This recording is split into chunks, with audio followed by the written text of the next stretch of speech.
अस्सलाम वालेकुम दोस्तों, आज जो किस्सा मैं आपको सुनाने जा रहा हूँ वो सिर्फ एक कहानी नहीं, एक ऐसी खौफनाक वाक़या है जिसे सुनने के बाद शायद आप आज रात अकेले शीशे के सामने खड़े भी ना हो पाएं। कहानी शुरू करने से पहले आयतल कुर्सी पढ़ लें ताकि आपका दिल अल्लाह की हिफाजत में रहे। शहर से दूर घने जंगलों के बीच बने पुराने सरकारी क्वार्टर्स,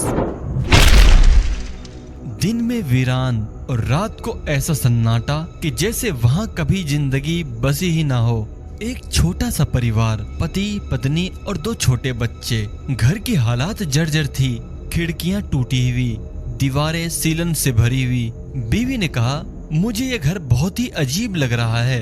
पास की पड़ोसन आई और धीमे लहजे में बोली, इस घर की रातें दिन जैसी नहीं होती, सावधान रहना। रात गहराई, अचानक बिजली चली गई।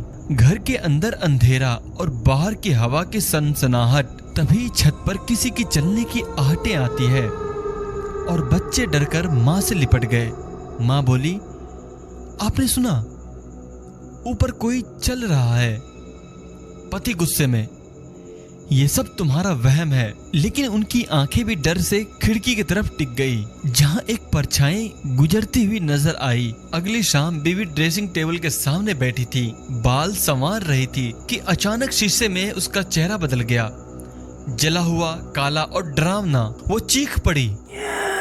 पति दौड़ा मगर उसे शीशे में कुछ नजर नहीं आया। बीवी बार बार कह रही थी, वो मैं नहीं थी, वो कोई और थी। उस रात बच्चों का खिलौना अपने आप चलने लगा और बेड के नीचे से वही जलता चेहरा झांकता हुआ बोला, ये घर हमारा है, चले जाओ यहाँ से। दूसरी रात खिड़की से बाहर ठंडी हवा चली। बीवी को लगा जैसे कोई फुसफुसा रहा हो, चले जाओ चले जाओ। फिर वहीं से आवाजें आनी शुरू हुई और फिर वही आवाज गुस्से में बदल गई, ये घर तुम्हारा नहीं है। घर का बेल अपने आप बज उठा। पति ने दरवाजा खोला, देखा तो बाहर कोई नहीं था, लेकिन जमीन पर गीले पैरों के निशान और अंदर की ओर जा रहे थे। तीसरी रात सबसे खौफनाक थी। अचानक खिड़कियां जोर से बंद हो गई। अंधेरे में 2 लाल आंखें चमकी। धीरे धीरे वो परछाई खिड़की के पास आई। बच्चे चीख पड़े, पत्नी बेहोश हो गई। पति ने कांपते हुए आयतल कुर्सी पढ़ना शुरू किया। जैसे ही आयत खत्म हुई, लाल आंखें धुएं में बदलकर गायब हो गई। अगले दिन पड़ोसन ने परिवार को बैठाकर कहा, तुम्हें शायद पता नहीं, इस घर में पहले एक औरत रहती थी, उसका चेहरा जल गया था। कहते हैं उसने इसी शीशे के सामने खुदकुशी की थी और उसका रूह अब भी इस घर में है। वो हर औरत को शीशे में उसी तरह जलता देखना चाहती है। बीवी ये बात सुनकर सन्न रह गई। बच्चे माँ से लिपट गए। पति चुप हो गया, लेकिन उसके दिल में भी डर बैठ चुका था और फैमिली ने तय किया कि सुबह होते ही हम घर छोड़ देंगे। लेकिन रात को दरवाजे अपने आप बंद हो गए। दीवारों पर खून से लिखा उभर आया, तुम नहीं जा सकते। बिस्तर हिलने लगे, शीशे अपने आप हरकत करने लग गया और उसमें वही औरत दिखाई दी। लाल आंखें, खुले बाल, जला हुआ चेहरा। उसने चीख कर कहा, तुम सब मेरे हो गए। पति ने पूरे घर में जोर जोर से आयतल कुर्सी, सूरह फलक और सूरह नास पढ़ना शुरू किया। दीवारें हिलने लगी, शीशा टूटकर बिखर गया, लेकिन वो औरत की रूह जमीन पर काली छाया की तरह रेंगने लगी।